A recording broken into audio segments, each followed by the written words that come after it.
ஒரு சொல்லை விதைத்து விட்டால் அந்த சொல் உள்ளுக்குள் போய் ஒரு விதை போல துடித்து வெடித்து ஒரு துளிரை எதிர்ப்பு நிலையில் அப்படி கிளப்பணும். நான் யோசிச்சு பார்க்கிறேன், உங்களிடத்தில் எதை சொல்லிவிட முடியும்?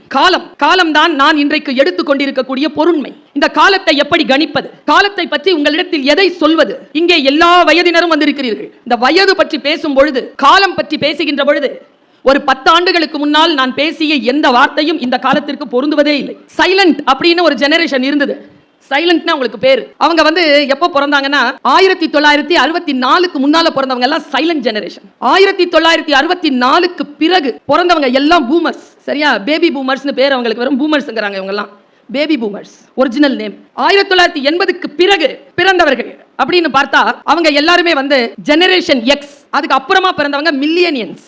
அதுக்கு அப்புறமா பிறந்தது தான் ஜெனரேஷன் Z. இன்னைக்கு இளைஞர்களா இருக்காங்க. இவங்க எல்லாம் ரொம்ப துடிச்சிட்டு இருந்தாங்களா? 2010ல ஒரு குரூப் பிறந்திருக்கு. அதுக்கு பேர் ஜெனரேஷன் ஆல்பா. 2010ல பிறந்துருச்சு. இப்போ 15 வயசுல சுத்திட்டு இருக்கு. 2010ல பிறந்து 2025 வரைக்கும் சுத்திட்டு இருக்கிறவங்களை ஜெயிக்கிறதுக்கு 2025 ஜனவரி மாசம் ஒரு 3 மாசத்துக்கு முன்னால பிறந்துருச்சு ஒரு குரூப். அதுக்கு பேர் ஜெனரேஷன் பீட்டா. இது என்ன பிரச்சனை தெரியுமா? ஒண்ணு ஜெயிச்சுக்கிட்டே போகுது. நான் படிச்ச காலத்துல 3rd இயர் ஸ்டூடண்ட்ஸ் கிட்ட பேசுறதுக்கு 1st இயர் ஸ்டூடண்ட்ஸ் தவம் நிப்போம். ஒன்னும் திரும்பி கூட பார்க்காது. ஓடிப்போ அப்படிம்பாங்க. இன்னைக்கு நான் காலேஜ்ல ப்ரொஃபஸரா இருக்கிறேன். 3rd இயர்லாம் 1st இயரை பார்த்துட்டு நிக்குது. என் கூட பேச அது சொல்லுது, போய்கிட்டே இரு ஆண்டி அப்படிங்குது. காலம் மாறிவிட்டது. ஒரு காலகட்டத்தை நிலைத்து ஜெயிக்க வேண்டும் என்றால் அந்த காலகட்டத்திற்கு ஏற்ற தலைமுறைக்கு ஏற்ற சிந்தனையுடனும் வேகமான மொழி திறனுடனும் ஆக்கமான கருத்துக்களுடனும் இல்லை என்றால் ஒரு தலைமுறையை நாம் தவற விட்டு விடுவோம் என்பதற்காக சொல்லுகிறேன். என் உயிர் தமிழ் உறவுகளே, கடிகாரம் ஓடும் முன் ஓடுங்கள். அப்பொழுதுதான் வாழ்க்கையில் சில எல்லைகளை நம்மால் தொட்டுவிட முடியும். இதை நான் எப்படி சொல்வது? நான் சில இப்படிப்பட்ட பெரும் கூட்டங்களுக்கு, நீங்க எத்தனையோ பேச்சாளர்கள் இருக்கிறார்கள், என்னை விட சிறப்பானவர்கள், என்னை விட மேலானவர்கள் இருக்கிறார்கள். ஆனால் நான் ஒன்று சொல்லுகிறேன், ஒரு பேச்சிற்கான ஒரு தன்மையாக ஒரு இண்டிவிஜுவலா நான் நினைக்கிறது, இதோ பறந்துபட்டு நிற்கிறீர்களே, இந்த கூட்டத்திற்காக நான் பேசவே இல்லை. என் இறையை சாட்சியாக வைத்து சொல்லுகிறேன், நான் தனி மனிதருக்காக பேசுகிறேன். இங்கே இருக்கக்கூடிய தனி மனிதரோடு என்னுடைய கனெக்ஷன் இருக்கு. தனி மனிதருக்காகத்தான் என் பேச்சு. உங்களில் ஒருவர் தியானம், ஒருவர் கவனம் குறைந்தாலும் அது என் பேச்சு வெற்றியடையாமல் போவதற்கான வாய்ப்பு இருக்கிறது என்பதற்காக உங்கள் அத்துணை பேருடைய கவனத்தையும் கவர்ந்து நான் இதை சொல்லுகிறேன். அம்மா மாவட்ட ஆட்சியர் மகிழ்வார்கள் நான் இதை சொன்னால். என்னுடைய ஆசிரிய பணி வாழ்க்கையில் நான் 25 ஆண்டுகளை நிறைவு செய்து இந்த ஆண்டு உங்கள் முன்னால் வெள்ளி விழா நாயகியாக நிற்கிறேன். அதுல இன்னொரு சிறப்பு என்னன்னா, என் கிளாஸ்ல யாரும் ஃபெயில் ஆனதில்லை. ஏன்னா நான் கிளாஸ்க்கு பாடம் எடுக்கிறவ இல்ல, இண்டிவிஜுவலுக்கு எடுக்கிறவ. ஃபெயிலாக விடுறதில்லை. நான் ஒரு முக்கியமான ஒரு கருத்தை இப்படி பெரும் கூட்டத்தில் பேசுகின்ற பொழுது, எனக்கு தெரிந்து தமிழ்நாட்டில் இந்த வருடம் கூடிய புத்தக திருவிழாவின் கூட்டங்களில் மிகப்பெரிய அளவில் கூடிய கூட்டங்களில் இந்த கூட்டமும் ஒன்று. மிக சிறப்பான கூட்டத்தை நீங்கள் சேகரித்திருக்கிறீர்கள். இது தானாக வந்து சேர்ந்த மக்கள், கொண்டு வந்தவர்கள் இல்லை, வந்து சேர்ந்தவர்கள். நான் நுட்பமாக சொல்லுகிறேன், கடிகாரம் எழுமுன் ஓடு, அது ஓடும் முன் ஓடு என்று ஏன் இந்த தலைப்பை எடுத்தேன்? ஒரு ஜென் கவிதை இருக்கிறது. அந்த கவிதையின் முழு வாசிப்பை தவிர்த்துவிட்டு அது சொல்லுகின்ற அந்த சாரத்தை மட்டும் நான் சொல்லுகிறேன். அந்த ஜென் கவிதை இப்படி சொல்கிறது: உன் தலையணைக்கு கீழே ஒவ்வொரு நாள் அதிகாலையும் 24 தங்க நாணயங்களை இயற்கை வைக்கிறது. நீ அந்த நாணயங்களை எப்படி வேண்டுமானாலும் செலவழிக்கலாம். ஆனால் ஒன்றை மட்டும் நினைவில் வைத்துக்கொள், அந்த நாணயம் வைக்கின்ற இயற்கை எப்பொழுது அதை வைப்பதை நிறுத்தும் என்று நமக்கு தெரியாது என்று சொல்லி ஒரு ஜென் கவிதையை நான் படித்தேன். 24 தங்க நாணயங்கள் என்பது 24 மணி நேரம். ஒரு மனிதனுக்கு கிடைக்கக்கூடிய 24 மணி நேரத்தை நான் எப்படி செலவழிக்கிறேன்? இதோ மாவட்ட ஆட்சியர் இருக்கிறார், சட்டமன்ற உறுப்பினர்கள் இருக்கிறார்கள், சேர்மன் இருக்கிறார்கள், இதோ மருத்துவர் இருக்கிறார், பேராசிரியர், பேச்சாளர் நான் இருக்கிறேன், இங்கே பெரும் பதவிகளில் இருக்கக்கூடியவர்கள் எல்லாம் இருக்கிறார்கள். அவர்கள் எல்லாம் காலத்தே இந்த பதவிக்கு வர வேண்டும் என்பதற்காக உழைத்தவர்கள். திடீர் என்று எதுவும் கையில் வந்து விடாது. அந்த காலத்தை மிகச்சரியாக யார் பயன்படுத்திக் கொள்கிறோமோ அவர்களுக்கு காலம் சில பரிசுகளை தருகிறது. நான் இப்படி ஒரு புத்தகத்தை வாசித்துக் கொண்டிருந்தேன். உங்கள் புரிதலுக்காக உங்களுடைய சிறுவிரல் பிடித்து உங்கள் சிந்தனையோடு என் பாதைக்கு நான் அழைத்து வருகிறேன். என் உடன் வருவதற்கு சம்மதியுங்கள். ஏனென்றால் நான் சொல்ல போகின்ற விஷயம் மிக மிக கம்பீரமானது, மிக நுட்பமானது. சில பேருக்கு தான் அது புரியும், முக்கியமாக இளம் தலைமுறை. ரொம்ப சந்தோஷம் மேடம், எனக்கு சில கூட்டங்கள்ல பார்த்தா ஆர்வத்தில் முதியவர்கள் நிறைய பேர் வந்திருப்பார்கள், நான் பாராட்டுகிறேன் அவர்களை. ஆனால் இந்த கூட்டத்தில் முதியவர்கள் கூட இளைஞர்கள் நிறைய பேர் இந்த கூட்டத்திற்கு வந்திருக்கிறார்கள் என்பது நம்முடைய வெற்றி வாசலின் படியை நாம் மிதித்துக் கொண்டிருக்கிறோம் என்பதற்கான சாட்சி. குழந்தைகள் வருவார்கள், அம்மா அப்பா வருவார்கள், இளைஞர்கள் வரமாட்டார்கள். இளைஞர்கள் வந்து உட்கார்ந்து இருக்காங்க. நம்பிராதீங்க மேடம், என்னதான் பேசுதுன்னு பார்க்கலான்னு கூட வந்திருப்பாங்க. நான் நம்புறதே இல்லை. கிளாஸ் லோலியான்னு கேள்விப்பட்டிருக்கீங்களா? தெரியாதா? இன்னைக்கு சொல்லித்தரேன். டீச்சர், அம்மா, அப்பா எல்லாரும் தெரிஞ்சிருக்க வேண்டியது, முக்கியமாக மாவட்ட ஆட்சியர் தெரிஞ்சிருக்க வேண்டிய ஒரு வார்த்தை இது. கிளாஸலோலியா மேடம் அப்படின்னா என்ன அர்த்தம்னா, நாம ஒன்றை சொல்லுவோமா, முன்னால் இருக்கிற ஆளுக்கு ஒரு இன்ஸ்ட்ரக்ஷன் கொடுப்போமா, அந்த இன்ஸ்ட்ரக்ஷன் அந்த குழந்தைகிட்ட ஒரு தாய் கொடுக்குறான்னு வச்சுக்கோங்க. உங்கள் வேலைக்கு நான் வரல, தாய் கொடுக்குறான்னு வச்சுக்கோங்க. இங்கே பாரு, சாயந்தரம் 5 மணிக்கு அக்காவுக்கு பொண்ணு பார்க்க வராங்க, நீ காலேஜ்லேருந்து 3:30 மணிக்கெலாம் வந்துரு, பூ வாங்கிட்டு வரணும், ஸ்வீட் வாங்கிட்டு வரணும், எல்லாம் போகணும். அப்பாவை போய் வேலை தளத்துலேருந்து 4:30 மணிக்கு கூட்டு வரணும். சரியா? கரெக்டாக வந்துரு, கொடுத்த சாப்பாடை சாப்பிடு, எங்கேயும் வேகமாக போகாத, மெதுவாக போ. இது அம்மா சொன்ன இன்ஸ்ட்ரக்ஷன். கிளாஸிலோலியாவுக்கு உட்பட்ட பையனுக்கு அது எப்படி கேட்கும் தெரியுமா? 4 பஜே மாப்பிள்ள, 4 பஜே இப்படி தான் கேட்கும் குழந்தைக்கு. அது ஒன்றும் மனசில் புரியாது. நான்லாம் திருக்குறள் நடத்தும் போது ஒரு பிள்ளை இப்படியே பார்த்துட்டு இருக்கோம், நம்மளை பார்க்குற மாதிரி இருக்கும், ஆனால் நம்மளை அது பார்க்கல. கிளாஸிலோலியா போய்கிட்டு இருக்குன்னு அர்த்தம். கவனமாக சொற்களை வாங்கி வைத்துக் கொள்ளுங்கள்.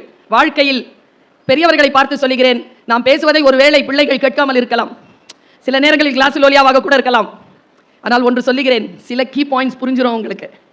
நம் முன்னால் அவர்கள் அதை வெற்றிகரமாக நடத்தி காட்ட மாட்டார்கள்.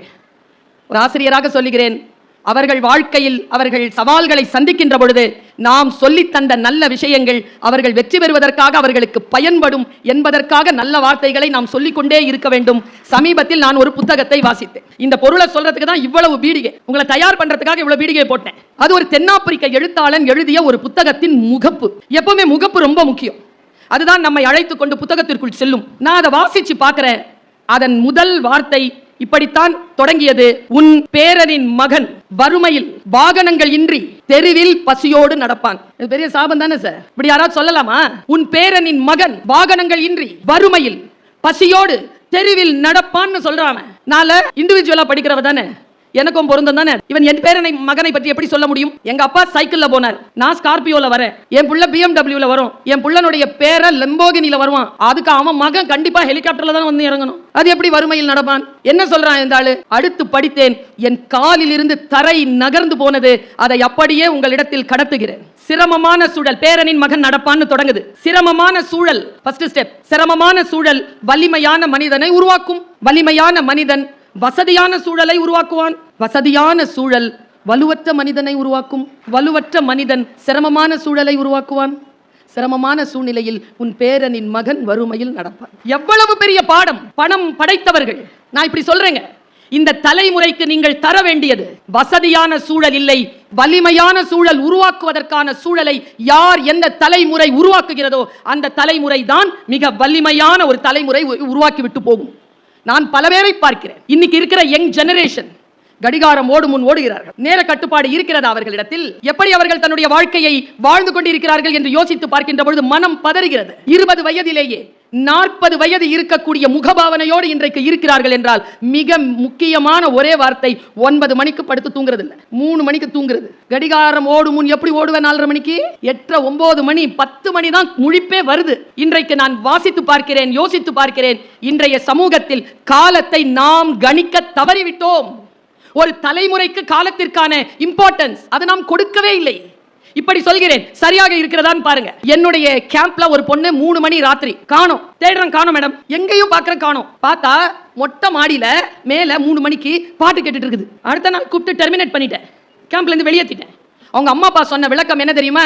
என் பிள்ளை யாரோடையும் பேசல, அதனுடைய போன் எடுத்து பாருங்க, அது தப்பான வீடியோ எதுவும் பார்க்கல, அது பாட்டுக்கு மேல தனிமையில பாட்டு கேட்டுட்டு இருக்கு, உங்களுக்கு என்ன பிரச்சனைன்னு கேட்டுச்சு. நான் சொன்னேன், பெருங்குற்றங்கள்னு சில விஷயங்களை நீங்க வச்சிருக்கிறீங்க, திருடுறது, பொய் சொல்றது, விபச்சாரம் செய்வது, கொலை செய்வது, கொள்ளையடிப்பது, ஊழல் செய்வது என்று ஒரு பெருங்குற்றங்களை வைத்திருக்கிறீர்கள். இது மட்டும்தான் குற்றம் இல்லை, சரியான நேரத்திற்கு தூங்காத குழந்தை குற்றவாளி, சரியான நேரத்திற்கு சாப்பிடாத குழந்தை குற்றவாளி. இந்த குற்றங்கள் அந்த குழந்தைகள் செய்வதற்கு யாரெல்லாம் துணை செய்கிறார்களோ அவர்களும் அந்த குற்றத்தில் பங்கு கொள்கிறார்கள். நேர்மையான ஒழுக்கமான வாழ்க்கையை வாழக்கூடியவர்கள் தான் கடிகாரம் எழுவதற்கு முன்னால் எழுந்து ஓடுகிறார்கள். நான் சூட்சுமமா ஒரு விஷயத்தை சொல்லிட்டு போறேன். என்னுடைய பேச்சு எப்படிப்பட்டது தெரியுமா? நீங்க அப்படியே பிரிஞ்சு கிடக்கிற வார்த்தைகளை சேர்த்து வச்சீங்கன்னா அது ஒரு சிலையா இருக்கும், கொலாஜ் மாதிரி தான். நான் 2 விஷயத்தை சொல்றேன் உங்களுக்கு. செத்து போறாங்கல்ல, என்னன்னு சொல்லுவோம்? மண்டையை போட்டார், டிக்கெட் வாங்கினார். ஒருத்தன் போஸ்டர் எழுதி ஒட்டிருக்கான், என் தாத்தா 96 வயதில் அகால மரணம் அடைந்தார். 96 வயசு வரைக்கும் வாழ்ந்திருக்காரு, எப்படி அகால மரணம்னா? போற நேரத்தில் போகாமல் லேட்டா போனாலும் அகாலம் தானே அப்படிங்கிறான். பல மொழிகள் தெரியும் எனக்கு, ஒரு 4 மொழிகள், தமிழ் மொழி தவிர 4 மொழிகள் தெரியும். அந்த 4 மொழிகளிலும் இல்லாத ஒரு ஞானத்தை தமிழ் சொல்கிறது. சிவபதவி அடைந்தார், அத ஓகே, மரணம் அடைந்தார். ஓகே, சூப்பர் வார்த்தை என்ன தெரியுமா? ஆங்கிலம் சொல்கிறது passed away. He passed away. வேர்னு சொல்லவே இல்லை இங்கிலீஷ். தமிழ் சொல்லுது இயற்கை எய்தினார். சூப்பர் வார்த்தை இல்ல? இயற்கை எய்தினார். He had nature. வாவ், யாரால சொல்ல முடியும் அந்த வார்த்தையை? நம்ம ஏன் வந்து செத்து போனோம் கொண்டாடுறோம் தெரியுமா? இதுக்குதான். கல்யாணத்துக்கு கூட மேளம் கிடையாது, சைலண்டா வச்சு முடிச்சுக்கிறாங்க. சாவ மேளம் அடிச்சு கொண்டாடுறோம் நம்ம ஏன்? இயற்கை எய்தி. அதை விட டாப் மோஸ்டான விஷயத்தை சொல்றேன். கார்ல் மார்க்ஸ் இருக்காரு, ஜென்னி இருக்கா. எனக்கு ரொம்ப பிடித்தமான அறிவிப்பு, மரண அறிவிப்புகள்ல ரொம்ப பிடித்தமான மரண அறிவிப்பு. கார்ல் மார்க்ஸ் இருக்காங்க, ஜென்னி இறந்துட்டான். ஏங்கல்ஸ் பார்க்கறான். ஜென்னி இறந்ததை வெளியில வந்து கார்ல் மார்க்ஸோட மகள் கிட்ட அறிவிக்கிறான். என்ன அறிவிச்சான் தெரியுமா? ஜென்னி இறந்துட்டான் தானே சொல்லணும். மரியாவின் கையை பிடித்துக் கொண்டு சொன்னான், கார்ல் மார்க்ஸும் செத்து போனான். What a declaration! கார்ல் மார்க்ஸும் செத்து போனான்னு சொல்லிட்டு சொல்லும் பொழுது அம்மா செத்துட்டான்னு மரியாதை தெரிஞ்சு போச்சு. பாருங்க, சாவு அறிவிப்புல இவங்க எல்லாம் எங்கெங்கயோ போய் தான் டிக் அடிக்கிறாங்க. தமிழன் சொன்ன மாதிரி இந்த டிக்ளரேஷனை வேற யாரும் சொன்னதில்லை. மரணத்தை தமிழன் தான் சொன்னான். அவர் காலம் ஆனார். He became time. நான் அப்படியே நிக்கிறேன். காலம் ஆனாரா? குர்ஆன்ல ஒரு வார்த்தை இருக்குங்க, நான் காலமாக இருக்கிறேன், என்னை குறை சொல்லாதீர்கள். குர்ஆன் இந்த பக்கம் வைங்க. மகாபாரதம் இல்ல, பகவத்கீதை. மகாபாரதத்துக்குள்ள வர்ற பகவத்கீதை. மகாபாரதத்தை எழுதினது யார்? வியாசர். எழுதியது யார்? பிள்ளையார். எப்படி எழுதினார்? வேகமாக சொன்னது காலம். வியாசருக்கு சொல்ல வியாசர் சொல்றார், வேகமா போகுது. எழுத்தாணி இல்ல, தன்னுடைய தந்தத்தை உடைச்சு எழுதினார். நீங்க யானையினுடைய விநாயகனுடைய சிலையை பார்த்தீங்கன்னா ஒரு தந்தம் உடைஞ்சிருக்கும். உடைஞ்சிருக்கிற தந்தம் மகாபாரதம் எழுதுறதுக்கு பெண்ணா பயன்பட்டது. காலம் அவ்வளவு ஃபாஸ்ட், ரொம்ப வேகமா ஓடும் காலம். எங்க இன்னைக்கு தேதி என்ன? 30/3/2025. இப்ப நேர மணி 7:58. நீங்க எல்லாம் வந்து உட்கார்ந்தது எப்போ? 5 மணி. இதே தேதி 30/3/2025 5 மணி வந்து உட்கார்ந்துருங்க பாப்போம். Gone is gone. இன்னைக்கு சொல்றேன், வீட்டுல போய் எழுதி வச்சுக்கோங்க. நீங்கள் எந்த கால் வைத்தாலும் அந்த ஆற்றின் தண்ணீரை உங்கள் கால்கள் மறுபடியும் சந்திக்க போவதே இல்லை. You cannot step the river twice. அவ்வளவுதான். ஒரு வேளை தொட்டுட்டீங்கன்னா முடிஞ்சது. இதோ இந்த வினாடி கடந்துருச்சு, அவ்வளவுதான். இப்ப புதுசு. இதை எப்படி கொண்டாடுவது? இதை எப்படி வேகப்படுத்துவது? சில பேர் நான் தமிழ் படிச்சவங்க, சில கெட்ட வார்த்தை எனக்கு தெரியும். சூப்பரா ஒரு கெட்ட வார்த்தை சொல்லவா? சொல்லலாமா? இங்கிலீஷ் ப்ரொஃபசர் சொல்லலாங்கிறாங்க. Amudha madam English professor. ஊழல் எவ்வளவு பெரிய கெட்ட வார்த்தை தெரியுமா? அது பெரிய கெட்ட வார்த்தைங்க. எப்படி அது கெட்ட வார்த்தையாச்சு? அது எப்படி அந்த வார்த்தை எப்படி பிரிச்சு பார்க்கிறது பாருங்க. மண் என்றால் இறுக்கமானது, மண் அல் என்றால் இறுக்கம் தளர்ந்தது, மண் மணல். ஊழ் என்றால் விதிகளுக்கு உட்பட்டது, ஊழல் என்றால் விதிகளுக்கு உட்படாது. சரியான தமிழ் சொல். சார் சொன்னார மாத்து இறைன்னு. எனக்கு தெரியல, இது வரைக்கும் எனக்கு தெரியாது. எனக்கு தொல்காப்பியம் சொன்னதான் தெரியும். மாத்திரைனா அளவு. சரியான இன்னொரு கெட்ட வார்த்தை சொல்ற பாரு. எல்லாரும் மேடம் நல்ல வார்த்தை சொல்லும் போது கூட இவ்வளவு சீரியஸா இல்ல மேடம். கெட்ட வார்த்தை சொல்றது எல்லாம் நிமிந்து பாக்குறேன். ஏதோ சொல்ல போகுது இந்த மாதிரி. சூப்பர் கெட்ட வார்த்தை பொழுது. நீ இன்னத்துக்கு பொழுத போக்குற? அது சும்மா இருந்தாலே போயிடும். அதுல போக்குறதுக்கு என்ன இருக்குன்னு கேட்கிறேன் நான். இருக்கிறதே இவ்வளவுண்டு வாழ்க்கை. வீட்டுல போய் நான் சொன்ன ஒரு கணக்கு பாருங்க, பயந்துராதீங்க. சத்தியமா பயப்படுவீங்க. இன்னைக்கு நைட் பல பேருக்கு தூக்கம் போகும். எவ்வளவு நாள் வாழ்வோம்? நல்ல 65 65 நல்ல ஆரோக்கியமா போயிட்டு வந்து எழுந்து உட்காந்து நாம வேலை 65 சார். சரி 70ன்னு வச்சுக்கோ. துட்டிக்குதுங்க சிலதுங்க. சரி 70 × 365 = 100 கூட வராது. 24,100 நாள் வாழ்ந்தா 70 வயசு ஆயிடுச்சு. சரி 25,000 வச்சுக்கோ. 25,000 நாள் 70 வயது. இதுல பயப்படாதீங்க. இப்ப இருக்குல்ல வயசு எவ்வளவுப்பா கணக்கு சொல்லிட்டியா? பாத்துட்டியா? இந்த பசங்களை வச்சுட்டு கிளாஸ் நடத்தவே முடியாது. சொல்லு எவ்வளவு ஆச்சு? 25,000. கரெக்டா தான் சொன்னேன். தமிழ் வார்த்தை இருந்தாலும் கணக்குல சரியா இருந்திருக்கேன். 25ல 25,000ல இப்போ நீங்க இருக்குல்ல 20 30 35 40 50 எல்லாம் கழிச்சிருங்க. மீதி எவ்வளவு நாள் இருக்கு? அதுல தூங்குறது, சண்டை போடுறது, டிவி பாக்குறது, இந்த ரீல்ஸ் பாக்குறது, அப்புறமா ரோட்ல டிராபிக்ல மாட்டிக்கிறது கழிச்சிங்க. நான் உண்மையா சொல்றேன், எல்லார் கையில ஒரு 200-300 நாள் இருக்குது. அவ்வளவுதான் இருக்குதான்னு. நிறைய பேருக்கு போனஸ்ல ஓடிட்டு இருக்கு. யார்கிட்ட இருக்கு நேரம்? நீ எதுக்கு பொழுத போக்குற? கடிகாரம் ஓடு முன் ஓடு. வாழ்க்கையில் சில இலக்குகளை வைத்து அந்த இலக்குகளை அடைய வேண்டும் என்றால், நான் பயமுறுத்துவதற்காக சொல்லவில்லை. பகவத்கீதையில் ஒரு ஸ்லோகம் வருகிறது. அந்த ஸ்லோகத்தை பார்த்து நான் விக்கித்து போனேன். அதனுடைய தமிழ் படியை படித்து பார்த்தேன். தமிழினுடைய அந்த படி சொல்கிறது, ஒருத்தர் இறந்து போனானா, கடவுள் கிட்ட போனானா. கடவுள் வந்து கையில ஒரு பெட்டி வச்சிருந்தாரா அவனை வரவேற்கிறதுக்கு. வாவான்னு. வாட் இஸ் இன்சைட் தட் பெட்டி? இட் இஸ் யுவர்ஸ் அப்படினாராம். எது? கடவுள். பகவத்கீதைன்னு சொன்னதனால இங்கிலீஷ்ல சொல்றேன் மேடம். What is this? It is yours அப்படினார். உள்ள இருக்கிறது என் உயிரா? இல்ல அது என்கிட்ட வந்துருச்சு. என் கல்வியா? அது உலகத்திலே போயிடுச்சு. என்னுடைய செல்வமா? பேரே செல்வம். அது எப்படி கூட வரும்? சூப்பரா வச்சிருக்கான் பாருங்க தமிழன் பேர் செல்வம். போயிட்டே இருக்கும். சரியா? பயமுறுத்துறதுக்காக சொல்லல, ஆனா சொல்லிட்டு பயமுறுத்திட்டு தான் இருக்கிறேன். 3 தலைமுறைக்கு பின்னால் நீங்கள் சேர்த்து வைத்த எந்த சொத்தும் உங்கள் அடுத்த தலைமுறைக்கு பயன்படாது என்பதனை புரிந்து வைத்துக் கொண்டு வாழ்க்கையில் வேலைகளை நிதானமாக செய்யுங்கள். நான் ஒரு 4 வருஷத்துக்கு முன்னால சொல்லியிருக்கேன். 16 வருஷத்துக்கு முன்னால சொன்ன ஒரு டாலர் போட்டு வந்தாங்க. 4.5 வயசுங்க என் பையனுக்கு. அவன் என்ன பார்த்துக்கல, மம்மி சூப்பர் அப்படின்னா. எதுக்குடானு? இன்னும் ஆஃப்டர் 25 இயர்ஸ் டிசைன் அப்படியே இருக்கும். 4.5 வயசுல சொல்றாங்க அவன். நான் 10 வருஷத்துக்கு அப்புறமா 2 வீலர்ல போயிட்டே இருக்கிற குட் ஷெப்பர்ட் ஸ்கூலுக்கு பக்கத்துல ஒரு இது இருக்குல்ல சுவர், அதுல எழுதி போட்டிருந்தான் ஒரு வார்த்தை. நான் ரொம்ப இதுவா வச்சிருப்பேன் அந்த டாலர். ஒரு வார்த்தையை பார்த்த உடனே 10 வருஷத்துக்கு முன்னால என் பையன் சொன்னது எனக்கு புரிஞ்சு போச்சு. நீ அநியாயமாக சேர்த்து வைத்திருப்பதை அனுபவிப்பதற்கு என் ஆசீர்வாதம் கொண்ட ஒருவன் வருவான், கடவுள், ஒருத்தி வருவாள். என் பையன் சொன்னது. அதுல இருந்து நகை வாங்குறதை நிறுத்திட்டேன். நீங்க பாருங்க, நான் என்னுடைய எந்த வீடியோவும் எடுத்து பாருங்க, அந்த ஒத்த செயின் தான் அதோட நிக்கிறேன். சில ஞானம் வந்து சேர்கின்ற பொழுது பாருங்க, உன் கையில் என்ன இருக்கிறது? செல்வமா? இல்லை. என் உறவுகளா? இல்லை. என் மனைவி, என் காதல் மனைவி, என்னை பெற்ற தாயின் உயிர், பின்ன என்னதான் இருக்கு அந்த பெட்டியில? நான் உனக்கு என்று ஒதுக்கிய காலம், டைம். அவ்வளவுதான். யார் ஒருவர் அந்த காலத்தை மிகச்சரியாக அறுவடை செய்து கொள்கிறார்கள்? இங்க இருக்கிற இளைஞர்கள் கிட்ட சொல்றேன், உங்க கிட்ட இருக்கக்கூடிய அற்புதமான விஷயம் காலம், டைம். அது மேடம் கிட்டயோ ஏன் கிட்டயோ இல்ல, நாங்கள் அதை கடந்து வந்திருக்கிறோம். 17 இயர்ஸ், 21 இயர்ஸ், 25 இயர்ஸ் குள்ள இருக்கிறியா? கடிகாரம் எழுமுன், கடிகாரம் ஓடுமுன் ஓடு. Don't waste your time. மூணா பிரிச்சுக்கோ.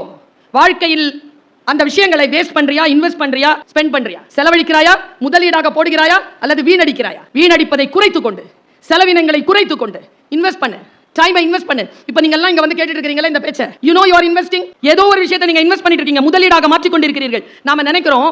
ரெண்டு சொல்ல ஒருத்தர் என்கிட்ட சொன்னார், நான் வாழ்க்கையில மறக்க மாட்டேன், பேச்சுக்காக வெளியில போறேன்ல, பேச்சுக்காக வெளியில போகும்போது நாங்கள் எல்லோரும் புகழ், செல்வாக்கு, பயண அனுபவம் எல்லாத்தையும் சம்பாதிப்போம். ஆனா நான் யோசிச்சு பார்த்திருக்கேங்க, நான் சத்தியமா சொல்றேன், இதை யார் கொடுத்து வச்சவங்க? ஸ்பீக்கர்ஸா, ஆடியன்ஸ் தாங்க. ஆடியன்ஸா இருக்கிறதுல இருக்கிற நன்மைகள் பேச்சாளரா இருக்கிறவங்க கிட்ட இல்ல. ஏன் தெரியுமா? பேச்சாளர்கள் பேசிவிட்டு போய் விடுகிறோம், கொடுத்து விட்டு போய் விடுகிறார்கள், நீங்கள் தான் பெற்றுக்கொள்கிறீர்கள். நான் பல நேரங்களில் வெளிநாடுகளுக்கு போகின்ற பொழுது, வெளியில் நிகழ்ச்சிகளுக்கு போகின்ற பொழுது, சான்றோர்களுடன் நடந்து போகின்ற பொழுது, அவர்களுடன் வாகனங்களில் போகின்ற பொழுது அவர்கள் பேச நான் கேட்பேன். என்ன தெரியுமா? ரொம்ப நிதானமாக சில சொற்களை கேட்டுக்கொண்டால் நீங்கள் தேடி போனதை விட சிறப்பானது உங்கள் கைக்கு வந்து சேரும். தேடி போனது சுமார் தான். ஒவ்வொரு தேடலின் போதும் சென்ற தேடலில் கிடைக்க வேண்டியவையே கிடைக்கின்றன என்பார் ஜெயபாஸ்கர். பிரமாதமான விஷயங்கள் கிடைக்கும். அந்த மாதிரி பிரமாதமான விஷயம் எனக்கு 2 கிடைச்சது. நான் ஒரு வெளிநாட்டு பயணத்தில் இருக்கிறேன். ஆன் டேபிள் சாப்பிடறதுக்கு உட்கார்ந்துருக்கும். பிகேஎம் பாரதி கலைமன்றம் ஹூஸ்டன் 50வது பொன்விழா மீனாட்சி அம்மன் டெம்பிள்ல நடக்குது, ஜேன்னு நடக்குது. பேசி எல்லாம் முடிச்சிட்டு சான் ஆண்டனியோ போறதுக்காக வரோம். நம்ம இந்த சென்டர்ல, நாசா சென்டர்ல வந்து நமக்கு காட்டுறதுக்கு கூட்டிட்டு போறாங்க. பிரேக்ஃபாஸ்ட் முடிச்சிட்டு அப்புறமா லஞ்ச், சான் ஆண்டனி இப்போ லஞ்ச் டேபிள் உட்கார்ந்துருக்கும். என்ன அனுபவம்ங்க? ஒரு மனிதர் என்னிடத்தில் 2 வார்த்தைகளை சொன்னார். இந்த 2 வார்த்தைகளை நான் கடத்திட்டு போறேன். காலத்தை நீங்கள் எப்படி கையகப்படுத்திக் கொள்கிறீர்கள் என்பதில் கவனமாக இருங்கள். 2 வார்த்தை சொன்னார். பர்வீன், நானும் நிறைய மக்களை சந்திக்கிறேன், ஆனால் நீ நிறைய பேரை மொத்தமாக சந்திக்கக்கூடிய வாய்ப்பு பெறுகிறாய். எப்படி மொத்தமாக யாரேனும் கூடினால் இதை சொல்லிடுறியா? சொல்லுங்க, நான் சொல்றேன். 2 ஸ்டேட்மெண்ட் அவர் கொடுத்தார். முதல் ஸ்டேட்மெண்ட், நம்மில் பலருக்கு பல திட்டங்கள் இருக்கு லைஃப்ல.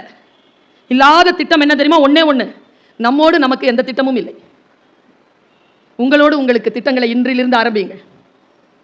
ரிட்டையர்ட் ஆனதுக்கு அப்புறம் என்ன சார் செய்ய போறீங்க? தெரியல மேடம். பையனுக்கு கல்யாணம் பண்ணி கொடுத்துட்டீங்களா? அப்புறமா தெரியல மேடம். வீடெல்லாம் பசங்களுக்கு எழுதி வச்சிட்டீங்க, நீங்க? தெரியலையா மேடம். Have plans. 17 வயது முதல் 25 வயது வரை எது செய்வாயோ உன் 60 வயது வரைக்கும் அதைத்தான் செய்வாய். 60 வயதிற்கு பிறகு 85, 90 என்ற உன் வாழ்க்கையை நீ கால்குலேட் பண்ணு.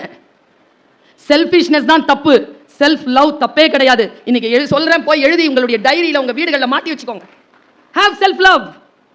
உங்களை நீங்கள் நேசியுங்கள், உங்கள் நேரத்தை நேசியுங்கள். இந்த பெண்களை பார்க்கும்போது எனக்கு எவ்வளவு மன வருத்தம் தெரியுமா? 50, 60 வயசுல பாருங்களேன், அவங்கள கண்களில் ஒரு நிரந்தர சோகமும் ஒரு நிரந்தர கோபமும் இருக்கும். ஏன் தெரியுமா? அவர்கள் சுதந்திரமாக இல்லை. சுதந்திரமாக இருப்பது என்பது என்ன என்று பர்வீன் சுல்தானா பேசியதை சன் டிவியில் நீங்கள் எல்லோரும் கேட்டிருப்பீர்கள். சுதந்திரம் என்பது நான் விரும்புவதையெல்லாம் செய்வதல்ல, நான் எதை விரும்பவில்லையோ அதை செய்யாமல் இருப்பது. அது பெண்களுக்கு கிடைப்பதே இல்லை. இந்த ஆம்பளைங்க இருக்கிறீங்கல்ல,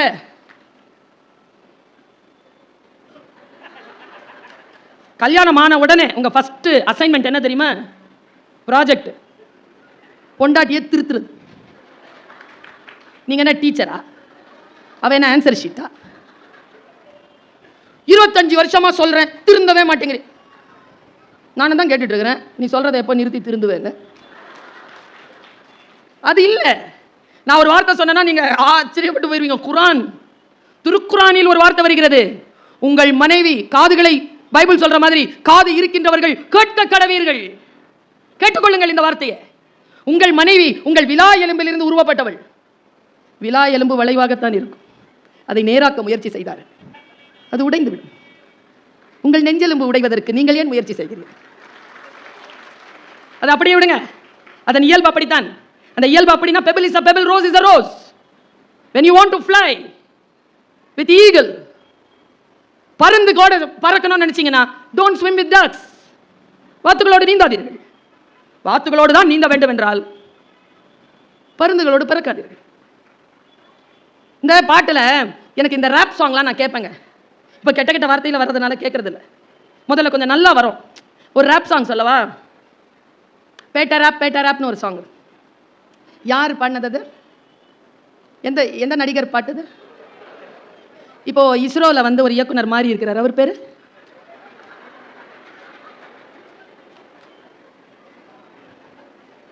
நீங்கள் யாரை தெரிஞ்சு வச்சிருக்கிறீங்கிறதுல தான் உங்கள் வாழ்க்கையின் ரகசியமே இருக்குது. நான் ஃபஸ்ட்டு சொன்ன ஆளை பற்றி நீங்கள் தெரிஞ்சு வச்சுட்டீங்கன்னா அவர் நிறைய சம்பாதிப்பார். நான் செகண்ட் சொன்ன ஆளை நிறைய தெரிஞ்சு வச்சுருந்தா நீங்கள் நிறைய சம்பாதிப்பீங்க. நாராயணன் ஒருத்தர் வந்திருக்கிறார் இப்போ சோம்நாத் போயிட்டு. பேட்டர் ஆப்பில் ஒரு பாட்டு வரும், ஒரு வரி வரும், ரொம்ப பிடிக்கும் எனக்கு. உனக்கு என்ன பிறந்தது உனக்கே தான், கிடைச்சதை வச்சுக்கோட அவ்வளவுதான். அப்புறம் கிடைச்சதை வச்சுக்கோட அவ்வளவுதான், விடியும் பார் விடிய விடிய விடிய விடிய பேட்டர். அதில் இந்த ஊர்வசின்னு ஒரு பாட்டு வரும்ல, அதை நான் இப்போ கேள்வி கேட்டால் யாரும் பதில் சொல்ல மாட்டாங்க சார். எந்த படத்தில் வருது, யார் பாடுற? அந்த ஊர்வசி பாட்டில் எனக்கு ரொம்ப பிடிக்கும் மேடம். அந்த ஊர்வசி அதில் ரொம்ப அழகாக எழுதியிருப்பாங்க அந்த கவிஞர். பூனையில் சைவம் கிடையாது, ஆண்களில் ராமன் கிடையாது, புரட்சிகள் ஏதும் செய்யாமல் பெண்ணுக்கு நன்மை விளையாது, கண்ணகி சிலைதான் இங்குண்டு சீதைக்கு தனியாய் சிலையேது, ஃபிலிம் காட்டி பொண்ணு மாட்டலே நான் டேக் இட். என்ன சொல்கிறேன், ஒரு பாட்டு இருக்குதுன்னா நிறைய விஷயங்களை டெலீட் பண்ணிவிட்டு உயிராக இருக்கிற விஷயத்தை மட்டும் எடுத்துக்கணும், பறவை மாதிரி. வாழ்க்கை நமக்கு பல விஷயங்களை ஞானமாக தருகிறது. எல்லா விஷயங்களையும் தேடி கண்டுபிடித்து அதிலிருந்து நன்மையை எடுப்பதற்கு நேரம் தேவைப்படுகிறது. இன்றைக்கு இந்த சகோதரி ஒரு வார்த்தை சொல்லுகிறேன், நீங்கள் உங்கள் டைரி குறிப்புகளில் எழுதி வைத்துக் கொள்ளுங்கள். I am very busy, I don't have time. இப்படி சொல்றவங்களை நம்ம பார்த்துருக்கோமா? டைமே இல்லை, அவர் ரொம்ப பிஸி. நான் சொல்லட்டுமா, who is the busiest person? யார் மிக பிஸியான ஆள் என்றால், யாருக்கு எல்லோருக்காகவும் நேரம் இருக்கிறதோ அவர் தான் பிஸியஸ்ட் பர்சனே தவிர மற்றவர்களுக்கு நேரம் தராதவர்கள் நிர்வாக கோளாறு கொண்டவர்களே தவிர பிஸியஸ்ட் பர்சன் என்பதனை நான் ஒருபோதும் ஒப்புக்கொள்ள மாட்டேன். உங்களுடைய வாழ்க்கை உங்களுக்கு சில சவால்களை கொடுக்கின்ற பொழுது அந்த சவால்களை நீங்கள் எப்படி எதிர்கொள்கிறீர்கள்? பணத்தை விட நேரம் முக்கியமானது. பேரறிஞர் அண்ணா அவர்கள் சொல்வார்கள், காலம் பொன்னை இழந்தால் சம்பாதித்து விடலாம், காலம் உயிர் போன்றது. கான். நேரத்தை உயிரை போல் பாதுகாத்து வேலை செய்யக்கூடியவர்கள் நான் பல பேரை பார்க்கிறேன். நாளைக்கு பண்ணிக்கலாம். இந்த பெங்களூருக்கு பக்கத்தில் ஒரு கிராமம் இருக்கு. அந்த கிராமத்தில் ஒரு வீடு, ஒரு தெருவில் ஒரு கிராமமே இருக்கு, ஒரு குட்டி கிராமம். அதில் ராத்திரி பேய் வரும். அதனால் ஆனால் அது எழுத படிக்க தெரிஞ்ச பேய். நீங்கள் இப்போ கூட கூகுள் பண்ணி பார்க்கலாம். எல்லோருடைய சுவர்லையும் நாளை வா என்று எழுதியிருப்பார்கள். அது படிச்சுட்டு போயிடும். அடுத்த நாள் வரும், மறுபடியும் நாளை வான்னு. பேய்க்கு வேணாலும் நாளை வான்னு எழுதி வைக்கலாம். உன் வாழ்க்கைக்கு எழுதி வைக்கலாமா? நாளைக்கு படிச்சுக்கலாம். ஐயோ, படித்து அப்படியே பட்டொலி வீசி பறந்துருவேன். நாளைக்கு மார்னிங் 4 o'clock எப்படி எந்திரிப்ப? தட்டிட்டு தூங்கிடுவேன். நான் சொல்கிறேன் பாருங்க, 4 மணிக்கு எழுந்திருக்கிறவன் ஞானி, 5 மணிக்கு எழுந்திருக்கிறவன் நல்லவன், 6 மணிக்கு எழுந்திருக்கிறவன் சுமாரானவன், 7 மணிக்கு எழுந்திருக்கிறதெல்லாம் எருமை, 8 மணிக்கு எழுந்திரிச்சா காட்டெருமை. சுப முகூர்த்தம்னால அந்த பிரம்ம முகூர்த்தத்தில் அப்படி எந்திரிக்க வேண்டாமா? நீங்க பாருங்க, ஐபிஎஸ் விஜயகுமாரோட ஒரு பேட்டி எடுத்தேன். அவர் சொன்னார், ஐஏஎஸ் ஐபிஎஸ் ரெண்டுத்தையும் ஒரே நேரத்தை பாஸ் பண்ணியிருக்காருங்க. அவர் செலக்ட் பண்ணியிருக்காரு ஐபிஎஸ். எப்போங்க படிப்பீங்கன்னா, பிஏ படிச்சுக்கிட்டே படிச்சிருக்காரு. எப்போ படிப்பீங்கன்னா, ராத்திரி 12:30 மணிக்கு எல்லாரும் தூங்கின அப்புறமா டார்ச் லைட் வச்சுட்டு படிப்பாராம். நான் சொல்லட்டுமா, எல்லோரும் தூங்குகின்ற பொழுது எவன் ஒருவன் விழித்திருந்து தன் வேலைகளை பார்க்கின்றானோ அவன் தான் கடிகாரம் ஓடும் முன் ஓடி மற்றவர்களுக்கு முன்னால் சாதனை படைக்கிறான். நம்முடைய காலத்தை சில இந்த இளைஞர்களுக்கு தூக்கம் அவ்வளவு பிடிக்குது. உங்க எல்லாருக்கும் தெரியுமா செத்தா எப்படி இருக்கும்னு? தெரியாதுல்ல? வள்ளுவர் சொல்றார், உறங்குவது போலும் சாக்காடு. செத்து போனா எப்படி இருக்குமோ தூங்கினா அப்படிதான் இருக்கும். தூக்கம் என்பது ஓய்விற்கானது. 5 to 6 மணி நேரம் ஓய்வு, குழந்தைகளுக்கு 7 to 8 மணி நேரம் ஓய்வு. அதற்கு பின்னால் வேலை செய்ய சில பேர் இருக்கிறாங்க. இப்படி சொல்றேனே நான், இந்த தலைமுறைக்கு சொல்லாமல் எப்பொழுது சொல்லுவது இதை? 99.9% ராத்திரி 3-3:30 மணிக்கு ஹார்ட் அட்டாக் வர்றது எதுக்காக டாக்டர் கிட்ட கேளுங்க. நைட் ஃபுல் சிக்கன் சாப்பிட்டு நல்லா பெப்சி கோலா குடிச்சிட்டு தூங்குறவன் 99.9% ஹார்ட் அட்டாக்ல சாவறான். இங்க எல்லாருக்குமே ஒரு விஷயம் தெரியுமா? பா, வெள்ளிக்கிழமை வரைக்கும் ரொம்ப வேலை, அதுக்கு சனிக்கிழமை வந்து பார்ட்டி. வேலை செய்து களைத்தவனுக்கு ஓய்வு தான் தேவை தவிர பார்ட்டியா தேவை? ராத்திரி ராத்திரி மறுபடியும் முழிச்சிட்டு இருந்து செத்து போறதுக்கு? உழைக்கின்றவனுக்கு ஓய்வு தானே தேவை. ஓய்வு இல்லாமல் ஒரு வாழ்க்கையை கணக்கெடுத்துக் கொள்ளாமலேயே கடந்து போகிறோம். நான் இப்படி சொல்கிறேன், 24 மணி நேரத்தை பிரிங்க. ஒரு டீச்சர் நான் சொல்லித்தரேன், நான் பிரிக்கிறேன். நான் குடும்பத்தின் தலைவியாக இருக்கிறேன். சொன்னா நம்பணும், காலையில் 7:45க்கு காலேஜுக்கு போய் சைன் பண்ணுறேன். 2 மணி வரைக்கும் காலேஜில் தான் இருப்பேன். அதுக்கு பிறகு தான் ஊரெல்லாம் சுற்றுறேன். நான் இருக்கிற இடத்துல யாரும் வந்து நீங்கள் பேச்சை கேட்கறது இல்லை. நீங்கள் எங்கே இருக்கிறீங்களோ அங்கே வந்து நான் பேசுகிறேன். Travel 4 hours to 5 hours travel. இதோ நான் மத்தியானம் 2:30 மணிக்கு கிளம்புனேன், 5:30 மணிக்கு வந்தேன். இதோ 1 மணி நேரத்தில் உங்கள் முன்னால் வந்து நின்று பேசிக்கிட்டு இருக்கிறேன். மறுபடியும் இதை முடிச்ச உடனே மறுபடியும் போயிடுவேன். நாளைக்கு எங்களுக்கு பெருநாள். இந்த கடமைகள் எல்லாம் முடிச்சுட்டு எனக்கு நிறைய வேலைகள். எப்படி நான் இதை வந்து செட் பண்ணுறேன் அப்படின்னா, you plan hour to hour. ஒன்றும் இல்லை, மேடமுடைய ஷெடியூல் பாருங்க எப்படி இருக்கும். உட்காந்தபடியே கீழே மயங்கி விழுந்துருவீங்க, அவ்வளோ டைட் ஷெடியூல் இருக்கும். ஆனால் எல்லாவற்றையும் நிர்வகிப்பதனால் தான் மாவட்ட ஆட்சியர் ஒரு வீட்டை ஆட்சி பண்ண முடியல. 3 நாள் செத்து போன மாவை வச்சுட்டு இட்லி சுட்டு சாப்பிட்றோம். நைட் அரைச்சி காலையில் சாப்பிட்றதுக்கு முடியல நம்மளால. எதுனாலும் இப்போ இருக்கிறது ஆச்சரியமா இருக்குங்க எனக்கு. வா, இப்போ ட்ரெஸ்ஸு மாற்றிக்கிட்டு ஹோட்டலுக்கு போய் கூட சாப்பிட்றதுக்கு முடிஞ்சு போச்சு. எல்லாம் இந்த சனியனை வச்சுக்கிட்டு ஆன்லைன் அதில் வருது பீட்சா. முதல் வார்த்தையே கெட்ட வார்த்தை. 750 ரூபா மேடம். நாங்கள் 3 பேர் மேடம் குடும்பத்தில். ஒரு வாரம் நல்ல வலுவான சாப்பாடு. இந்த சார் சொன்ன எல்லா சம்பா அரிசி, மாப்பிள்ளை சம்பா, கோதுமை, தென்னை எல்லாத்தையும் வாங்கி வச்சு 1 மாதம் 1 வாரம் நல்லா கருவாட்டு குழம்பு வச்சுட்டு கறி குழம்பு வச்சுக்கிட்டு சாப்பிடலாமா இல்லையா சார்? ஒரு பர்கரில் முடிஞ்சு போகுது. இவர்கள் எப்படி காலத்தை, நான் இப்படி சொல்கிறேன், ஏன் இன்றைய குழந்தைகள் திருமணம் செய்து கொள்ள மாட்டேன் என்கிறார்கள்? 30-35 வயதை ஏன் தள்ளி போடுகிறார்கள்? ஏனென்றால் அவர்கள் காலத்தை கணிக்கவில்லை, காலத்தை அவர்கள் கையில் பிடித்திருக்கவில்லை, காலம் அவர்களை கடந்து ஓடுவதை உணரவில்லை. ஓடியதற்கு பிறகு உட்கார்ந்து அழக்கூடியவர்களை திரும்பி பார்த்து சிரித்து விட்டு போகிறது காலம். காலம் அப்படிப்பட்டவர்களுக்கு துணை செய்யாது. யாருக்கு துணை செய்யும் என்றால், யார் அதை விட கரெக்டா எழுந்து நின்று அதை ஜெயிக்கிறார்களோ அவர்களுக்கு தான் காலம் துணை செய்கிறது. நான் இப்படி சொல்லிட்டு போறேன். மூடு இருக்குல்ல, இந்த மோட கொஞ்சம் ஆஃப் பண்ணுங்க. இந்த மூடு தான் உங்க வாழ்க்கையை தின்னு தீக்குது. விருப்பமின்மை, சோம்பல், இந்த 2த்தையும் மியூட் மோட்ல வைங்க. எது இருந்தாலும் இந்த தாய் 2 வார்த்தையை சொல்லித்தரேன். ஒன்று மோட்டிவேஷன், இன்னொன்று கமிட்மெண்ட். ஒன்று உந்துதல், ஒன்று அர்ப்பணிப்பு. நீங்க எப்படி அர்ப்பணிப்பு செய்வீங்க? நான் அர்ப்பணிப்பு நான் என்ன என் மொழியில சொல்லவா?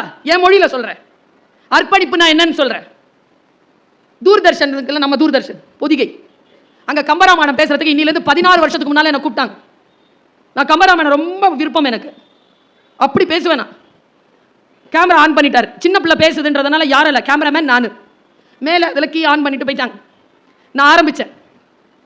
காலம் எனும் ஆழியிலும் காற்று மழை ஊழியிலும் சாகாது கம்பன் அவன் பாட்டு, அவன் தலைமுறைக்கு எழுதி வைத்த சீட்டு.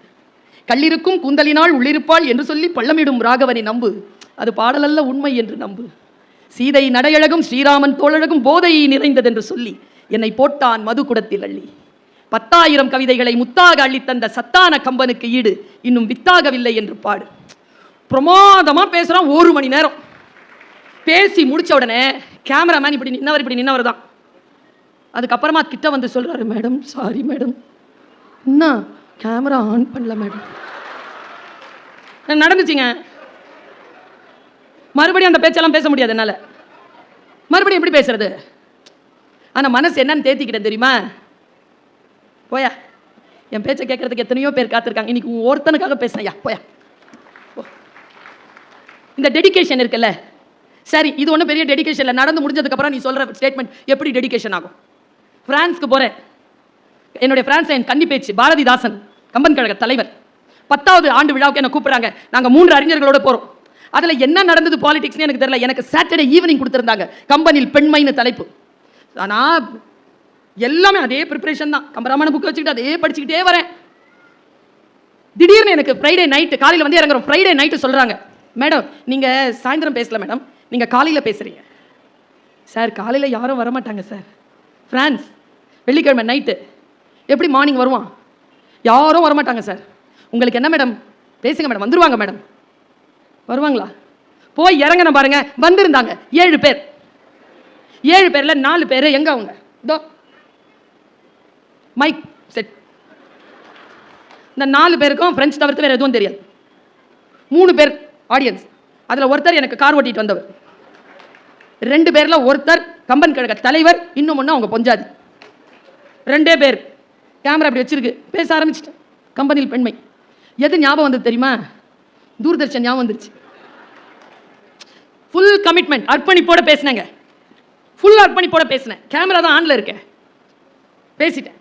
பேசி முடிச்சுட்டு கீழே இறங்குறேன்.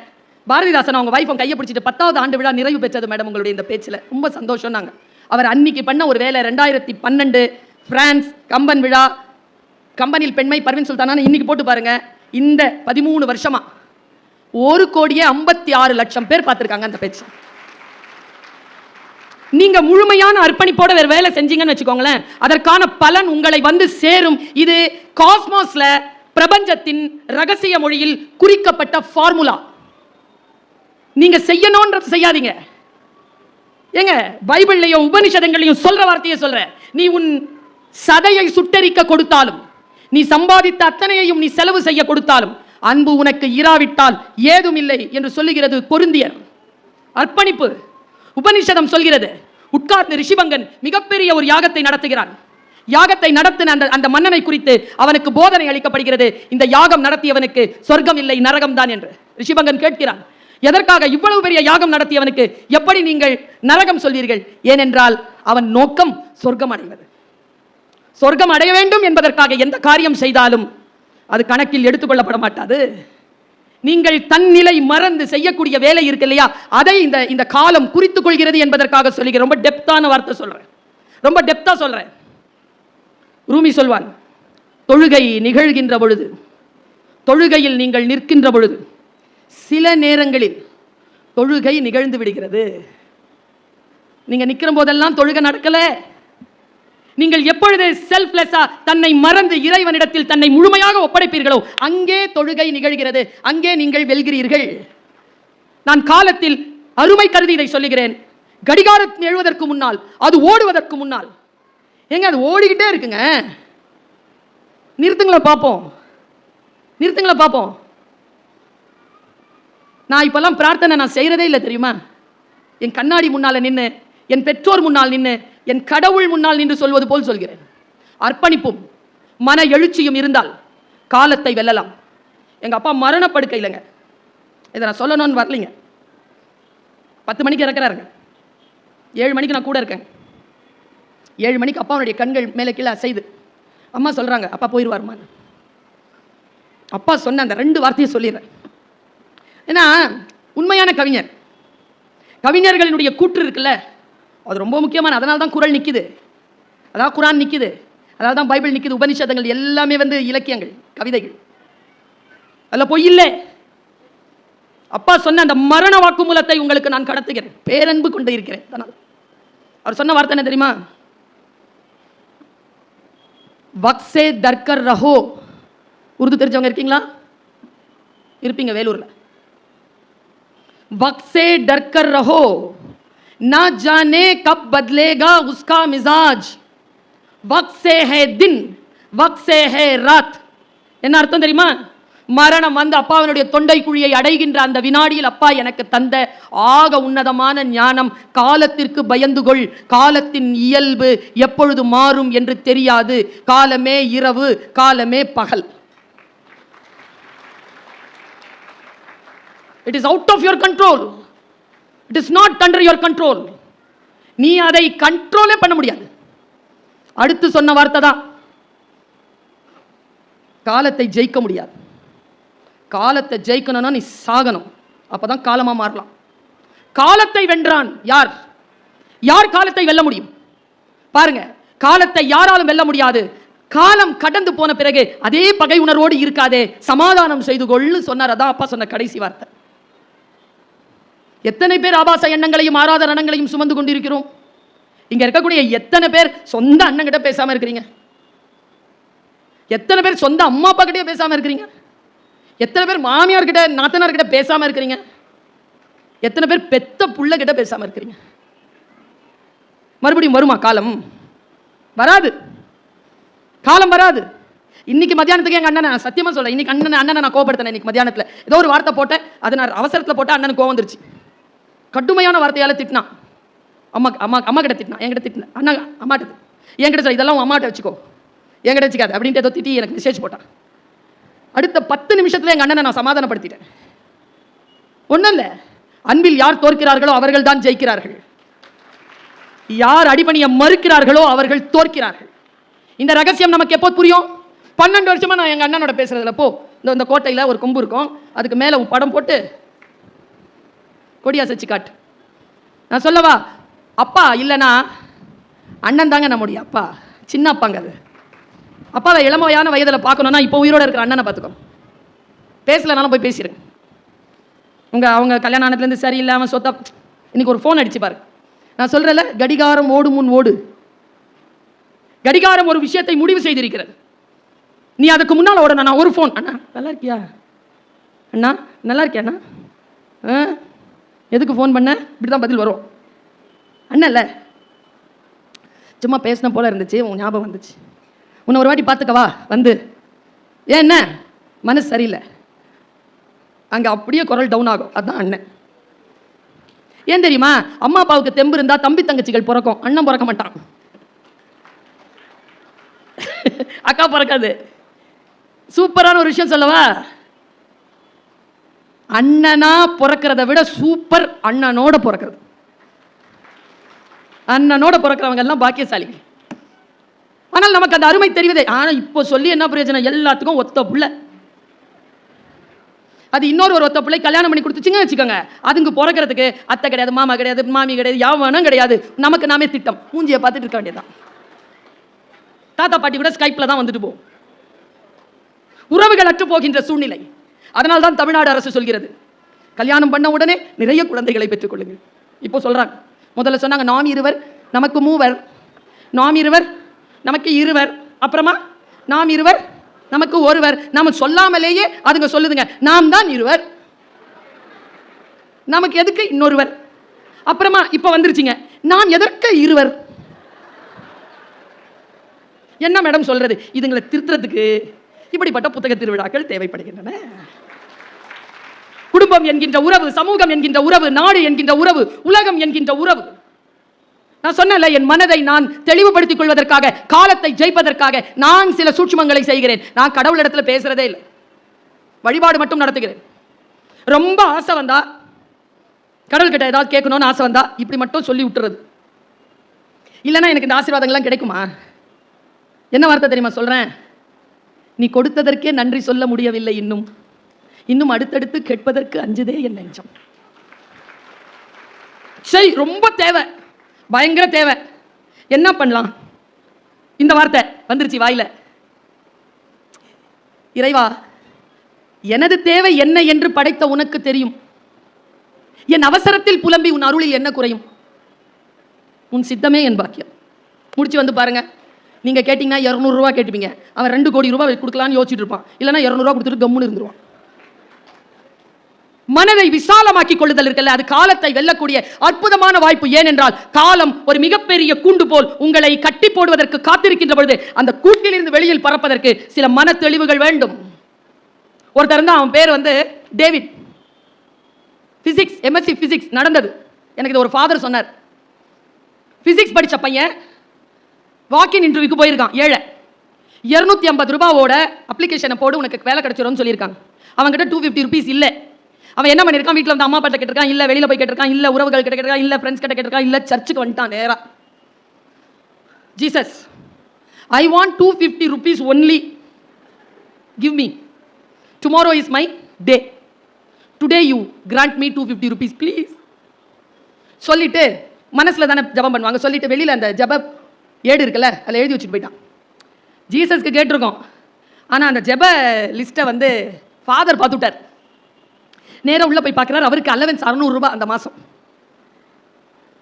எல்லா செலவுகள் போனாலும் 200 ரூபாய் தான் வருது, இல்லைன்னா அவர் கஷ்டமாயிடுவார். எல்லாத்தையும் கட் பண்ணி காஸ்ட் கட்டிங் பண்ணி பார்த்து 200 rupees எடுத்துட்டார். ஒரு கவரில் போட்டு வச்சார். பையன் அங்கே தான் இருக்கான். மறுபடியும் போய் இப்படியே உட்காந்துருக்கான். Mister David, father, somebody wants to give this cover to you. Is your name is David? Yes, father. You are going for the interview. ஓ ஜீசஸ் அப்படின்ட்டு கையில் வாங்கிட்டு பிரித்து பார்த்துருக்கான். எவ்வளோ இருக்கணும்? எவ்வளவு இருக்கணும்? உற்றார் கொடுக்கல, உறவு கொடுக்கல, தெரிஞ்சவன் கொடுக்கல, 250 இருக்கணுமா? இதனால தான் என் நிம்மதி கெடுது. 250 இருக்கணும். அவனும் டேவிடும் எங்களை மாதிரி தான். நேரா போய் அந்த கவரை போட்டான். ஜீசஸ், என்னுடைய பிரார்த்தனையை நீ சரியாக கேட்டாய். 250 rupees கேட்டேன், நீ கொடுத்திருப்பாய். தவறான ஆளிடத்தில் கொடுத்து விட்டாய் ஜீசஸ். 50 ரூபா அடிச்சிட்டார் ஜீசஸ். இவர்கள் என்ன இருந்தாலும் காலத்தின் பின்னால் தான் இருப்பார்கள். காலத்தின் மனதை விசாலமாக்கி கொண்டால் கூண்டில் இருந்து வெளிப்படலாம். You can conquer the time. Conquer the timeங்கிறது என்ன தெரியுமா? இந்த வார்த்தை 2 வார்த்தை சொல்றேன். வீட்டில் நீங்கள் போய் உங்கள் டைரிகளில் முடிந்தால் இந்த வார்த்தையும் சேர்த்து வைத்துக் கொள்ளுங்கள். 2 கேள்வி பர்வீன் சுல்தானா எழுப்பி விட்டு போகிறேன். எங்கே இருக்க விரும்புகிறாய்? எங்கே இருக்க விரும்புகிறாய்? நான் சொல்லட்டுமா? சுப்பலட்சுமி என்கின்ற சிறுமி 9th ஸ்டாண்டர்ட் படிச்சிட்டு இருக்காங்க. என்ன ஆகிறதெல்லாம் தெரியாது அவங்களுக்கு. ஆனால் கவனத்தோடு படித்தார்கள். 10th கவனத்தோடு படித்தார்கள். பிறகு மெல்ல ஆசை தலை தூக்கியது. UPSC எக்ஸாம் எழுதலாம். I want to be in the collectorate. I want to be in that chair. Be there where you want to be. எங்கே இருக்க விரும்புகிறாயோ அங்கே இரு. எங்கே இருக்கிறீர்கள்? விருப்பம் பெத்த விருப்பம். இன்னைக்கு உகாதி. எல்லோருக்கும் உகாதி திருநாள் நல்வாழ்த்துக்கள். அவ்வளவு விருப்பம் இருக்கு. ஆனால் செயல்பாட்டிலே தெளிவு இருக்கிறதா? செயல்பாட்டிலே அந்த விருப்பத்தை நிறைவேற்றக்கூடிய தவம் இருக்கிறதா? காலத்தை வெல்லலாம். காலம் உங்களுக்கு எது கொடுத்து இருந்தாலும் खुदी को कर बुलंद इतना हर तकदीर से पहले खुदा अपने बंदे से खुद पूछे बता तेरी रजा क्या है. अल्लामा इकबाल. என்ன அர்த்தம் தெரியுமா? ஏ பக்தனே, உன்னை நீயே எந்த அளவிற்கு உன்னுடைய உறுதிப்பாட்டில் உயர்ந்து இரு என்றால் உன் விதியை எழுதுகின்ற இறைவன் கூட உன்னிடத்தில் வந்து கேட்க வேண்டும். சொல் பக்தனே, உன் விதியை இனிமேல் நான் எப்படி எழுத? வேலூர்ல போஸ்டிங் போடு, சாங்ஷன். அடுத்து என்ன? சாங்ஷன் எப்பொழுது கிடைக்கும்? Be there where you want to be. நமக்கு என்ன தெரியுமா? வேல்யூ பண்ண தெரியல. நான் இதை சொன்னதை நீங்க கேட்டிருப்பீங்க. கேட்காதவர்கள் நினைவுபடுத்திக் கொள்ளுங்கள். நான் ஒரு பர்ஸ் வச்சிருந்தேன். ஆண்களுக்கு ஒரு வசதி இருக்கு. Packets 6 packets, minimum 5. பெண்களுக்கு இல்லை மேடம். கையில் பச்சை பிள்ளை மாதிரி ஒரு ஃபோன் இருந்தால் கூட அதுக்குள்ளே வச்சு தொலைச்சிட்டேன் மேடம். வேலூர் வரும்போது ஒரு பர்ஸை தொலைச்சிட்டேன். நேராக நம்ம அம்மாட்ட வந்து சொல்கிறேன், மேடம் பர்ஸ் தொல். மேடம் என்ன கேட்பாங்க? என்ன கேட்பாங்க? எங்கே தொலைச்ச? பஸ்ஸில். பஸ் நம்பர் என்ன? போடு, ஃபோன் போடு. இந்த பஸ்ஸை பாரு. பஸ்ஸை பார்க்குறாங்க, பஸ்ஸில் இல்லை. அழுகுறேன் நான். தேடலாம் மேடம், தேடலாம், கிடச்சிரும், உட்காருங்க. இல்லை மேடம். தாங்க முடியாம மேடம் ஒரு வார்த்தை கேட்பாங்க என்கிட்ட. என்ன கேட்பாங்க? ஏன் இவ்வளோ அழுகுறீங்க? உள்ள என்ன வச்சிருக்கீங்க கேட்பாங்களா? 30 ரூபா மேடம். என்ன சொல்வீங்க? என்ன சொல்லுவாங்க மேடம்? போனா பர்ஸு 3 லட்சம் ரூபா. தொலைச்சது பர்ஸு. பர்ஸுக்கு உள்ள இருக்கிறத நான் தொலைக்கல. இங்க நம்ம நிறைய பேருக்கு எது தெரியறது இல்லை தெரியுமா? இந்த புருஷனால நமக்கு என்னதான் கிடைக்குது? அது 30 ரூபா தான். ஆனா புருஷன் 3 லட்சம் ரூபா. இந்த பொண்டாட்டியால எனக்கு என்ன கிடைக்குது? 3 ரூபா தான். ஆனா பொண்டாட்டி 30 லட்சம் ரூபா. இந்த அம்மா அப்பாவால நமக்கு என்ன கிடைக்குது? 3 பைசா தான். அம்மா அப்பா 3 கோடி ரூபாய். வேல்யூ வேல்யூ தெரியுதா? நான் சொல்றேன். இப்போ அவர் சொன்னாருங்க என்கிட்ட, அந்த சான் ஆண்டனியோல சொன்னார்ல, ஒண்ணுதான் சொன்னேன். கவனமா இருந்தவங்களுக்கு 2வது. இப்போ நான் இன்னொன்னு 2வது சொல்றதுக்கு முன்னால சொல்றேன். இந்த சான் ஆண்டனியோல உட்கார்ந்துட்டு சொல்லிட்டு இருந்தாங்களே, நான் பேச்சு வாக்கில் அதை அப்படியே நிறுத்தி இருக்காங்க. 2வது என்ன சொன்னார் தெரியுமா? You touch anything. எது உங்களுக்கு வேண்டும் என்றாலும் அதற்கு என்று கூலி உண்டு. அதுக்கு ஒரு டேக் இருக்கு, பிரைஸ் டேக் இருக்கு. கொடுக்காமல் எதுவும் நீங்கள் பெற முடியாது. இலவசம்னு இந்த உலகத்தில் எதுவுமே கிடையாது. எதுவுமே கிடையாது. சரி, இந்த ப்ரோக்ராமுக்கு சும்மா தானே வந்தீங்க? உள்ள நுழைஞ்சிங்களே, காசு கொடுத்தீங்களா? இப்போ ஃப்ரீயா? நீங்கள் என்ன கொடுத்துருக்கீங்க தெரியுமா? எனக்கு பேமெண்ட் வந்துகிட்டு இருக்கு உங்ககிட்ட இருந்து. வாழ்க்கையில் நீங்கள் மறுபடியும் பெற்றுவிட முடியாத காலத்தை எனக்காக தந்து கொண்டிருக்கிறீர்கள். It is my payment. நான் மறுபடியும் பெற்றுவிட முடியாத என் வாழ்க்கையின் மணித்துளிகளை உங்களுக்காக தந்து கொண்டிருக்கிறேன். இது உங்களுக்கான பேமெண்ட். பேமெண்ட் இல்லாமல் இந்த உலகத்தில் எதுவுமே கிடையாது. கமிட்மெண்ட். நம்முடைய வாழ்க்கையில் நமக்கு வேல்யூ பண்ண தெரிஞ்சதுன்னா நீங்கள் காலத்தை வெல்கிறீர்கள். கடிகாரத்திற்கு முன்னால் நீங்கள் ஓடிவிடுகிறீர்கள். கடிகாரம் அப்படியே உங்களை பார்த்து கொண்டு இருக்கும்.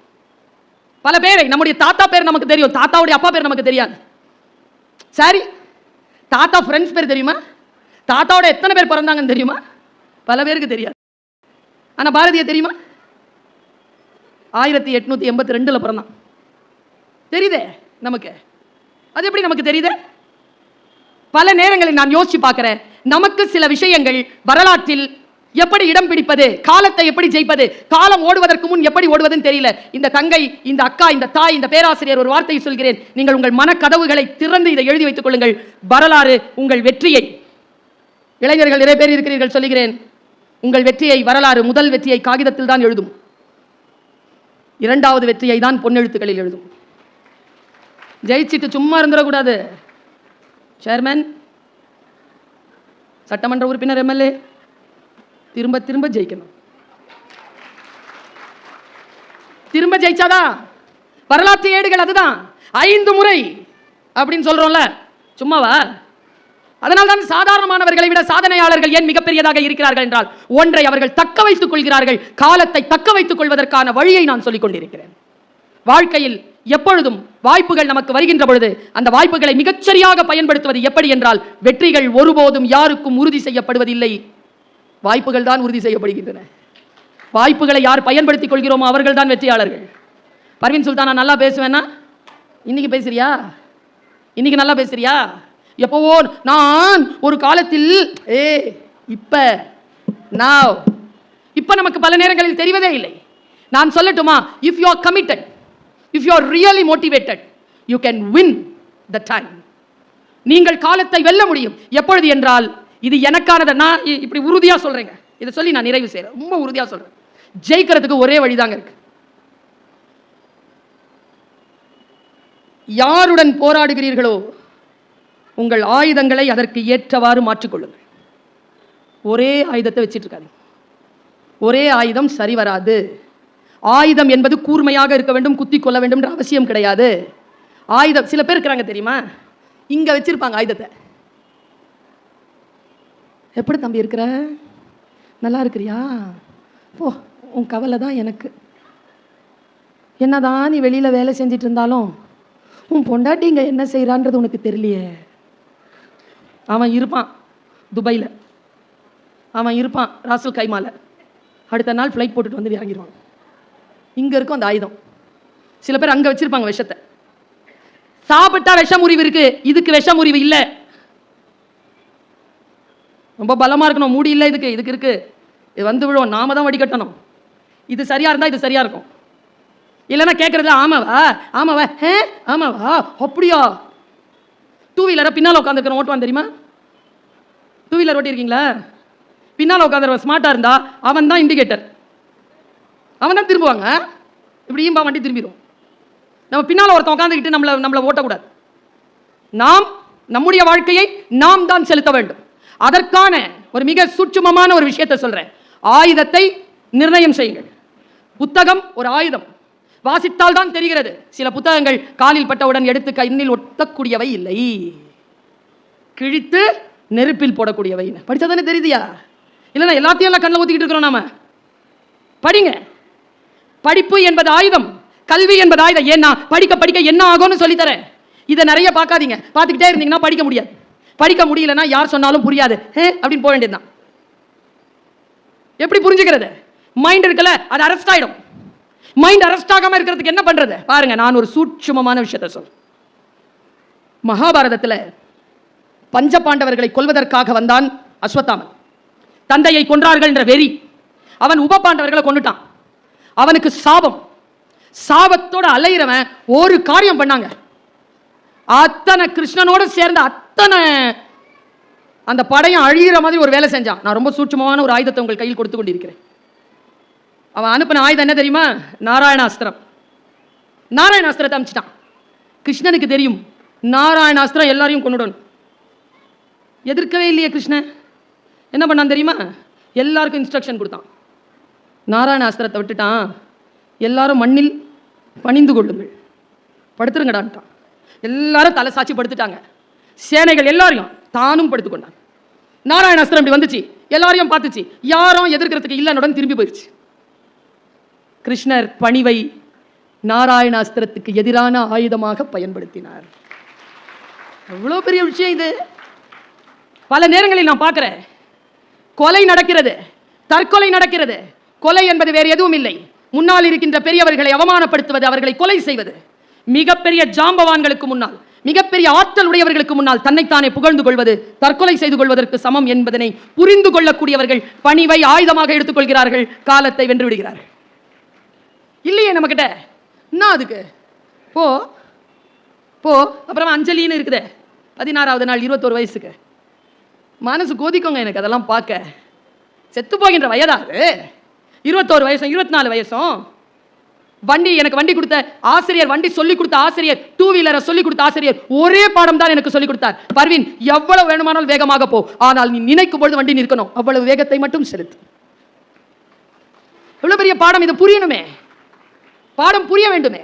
நம்மில் பல பேருக்கு எதை ஆயுதமாக பயன்படுத்தி காலத்தை வெல்வது என்று தெரியவில்லை. கடிகாரம் ஓடிக்கொண்டேதான் இருக்கிறது. நான் மீண்டும் சொல்கிறேன், வேகமாக திட்டமிட்டு வேலைகளை செய்து கொண்டே இருப்பதல்ல. ஹிக்மத் என்று சொல்வார்கள் அரபில். ஹிக்மத்தோடு வேலை செய்வது, ஒரு விஷயத்தை ஞானத்தோடு செய்வது. இதனால் இவன் முடிக்கும் என்றாய்ந்து அதனை அவன் கண் விடல். வள்ளுவம். டெலிகேட் பண்றது, ஒரு விஷயத்தை டெபியூட் பண்றது, எவ்வளவு பெரிய விஷயங்கள். காலத்தை நானே இல்ல, சில பேர் பெண்கள் இருக்கிறீங்களே கடவுளே, இன்னிலேருந்து இந்த டைலாக மாத்துங்க. நான் இல்லைனா என் வீட்டில் ஒண்ணுமே நடக்காது, கம்முன்னு எல்லாம் சூப்பரா நடக்கும். எல்லாத்தையும் சுமக்கிறது. 50 வயசு ஆனவுடன் தெரிஞ்சு போயிடும் இதெல்லாம் எந்த இல்லைன்னு. அது 30 வயசுல தெரிஞ்சுக்கோ. உனக்காக, உன் பிள்ளைகளுக்காக, உன் கணவனுக்காக நீ தருகின்ற ஆக பெரிய வெகுமதி என்பது உன் உடல் நலம் தான் என்பதனை முதலில் உன்னுடைய புத்திக்கு சொல். ஏங்க நீங்க வாக்கிங் போங்க, தொப்பையா இருக்குதுன்னு நீ தான் போ கூட. உடனே புருஷங்கார, அங்கேயுமா மேடம் வர சொல்றீங்க? யோ நீ இந்த பக்கம் போ, அந்தம்மா அந்த பக்கம் போட்டோம். ஆனா நடங்க, ஹெல்த்தை பார்த்துக்கோங்க. ஹெல்த்தை பார்த்துக்கிறது குற்றம் இல்லை. நல்ல பொருட்களை உணவில் உண்ணுவது குற்றம் இல்லை, நல்ல தேவையில்லை. பாருங்க, 3 விஷயத்தை கண்ட்ரோல் பண்ணுங்க. நான் கண்ட்ரோல் பண்ண ஆரம்பிச்சிருக்கேன். பயணத்தில் இருப்பதனால் உடல் நலத்தை கவனிக்க முடியவில்லை. எனக்கு என் அண்ணன் மகள் தந்த, இப்பொழுதுதான் 3 நாளைக்கு முன்னால் தான் பிள்ளை பெற்றாள். அவள் சொன்னாள், அத்தை நான் சொல்ற 3 விஷயத்தை மனசுல வச்சுக்கோங்க. சர்க்கரை சாப்பிடாதீர்கள். அவர் சொன்ன மாதிரி அவர் நிறைய சொல்லி பயமுறுத்திட்டார். இவங்க பேச்செல்லாம் கேட்டோம்னா ஒன்றும் சாப்பிட மாட்டேன் தெரியுமா? எதை பார்த்தாலும் பயமா இருக்கும் மேடம். சர்க்கரை சாப்பிடாத, ஜங்க் ஃபுட் சாப்பிடாத, ஜங்க் ஃபுட் சாப்பிட, குப்பை பொருட்களை சாப்பிடாத. இந்த பீட்சா, பர்கர், வர்த்தக்கறி. இங்கே வந்து வர்த்தக்கறி பற்றிலாம் சொல்லக்கூடாது என்ன? வர்த்தக்கறி, இடியாப்பம், டோர்லாக் சாப்பிடாதீங்க. காந்தியடிகளினுடைய உருவ 3 குரங்கு. இந்த ஒரு கைக்கு ஒரு காது, ஒரு கைக்கு ஒரு காதா, ஒரு கண்ணுக்கு ஒரு கை, ஒரு கண்ணுக்கு ஒரு கையா, வாய்க்கு மட்டும் இங்கே 2. இப்படி பொத்துனா போதாதா? இது இப்படி கம்மியாக பேசு, கம்மியாக சாப்பிடு. அளந்து பேசு, அளந்து சாப்பிடு. அளவோடு இருக்கணுங்க. இதை இப்படி 2. இந்த முறை இருக்குல்ல, சிக்கன் சாப்பிடாதன்றாரு, ஜங்க் ஃபுட் சாப்பிடாத, சக்கரை சாப்பிடாத, ஆரோக்கியமாக இருப்பேன். Normal delivery. நம்முடைய வாழ்க்கை நாம் தான் செலுத்த வேண்டும். நமக்கு ஒரு திட்டம் இருக்க வேண்டும். நான் சொன்ன 2 விஷயங்களில் ஒன்று, எங்கே இருக்க விரும்புகிறீர்களோ அங்கே இருங்கள். 2வது, எதற்காக நீங்கள் நினைவு கூறப்பட வேண்டும் என்று விரும்புகிறீர்களோ அதற்காக வேலையை தொடங்குங்கள். நம்மில் பல பேருக்கு அந்த திட்டமே இல்லை. செத்து போனா 3வது நாளே ஜாலியாயிராங்க. நினைவு கூறப்பட வேண்டிய அளவிலே வாழ்க்கையில் ஒரு சிக்னேச்சர் போடுங்க. காலம் மிக மிக கண்ணியமானது. காலம்தான் கடவுள். காலம்தான் நிகழ்ந்து கொண்டிருக்கிறது. காலம் எதற்காகவும் காத்திருப்பதில்லை. காலத்தை கையகப்படுத்திக் கொள்ள வேண்டும் என்றால் வாழ்க்கையில் திட்டமிடுங்கள். அதற்கு என்று உங்களுடைய நேரத்தை ஒதுக்குங்கள். வாழ்க்கையில் சாதனையாளர்களாக வாருங்கள். செய்த தவறை திரும்ப செய்யாதீர்கள். நேசியுங்கள். உங்களையும் மற்றவர்களையும் நிறைய வாசியுங்கள். நன்றி, வணக்கம்.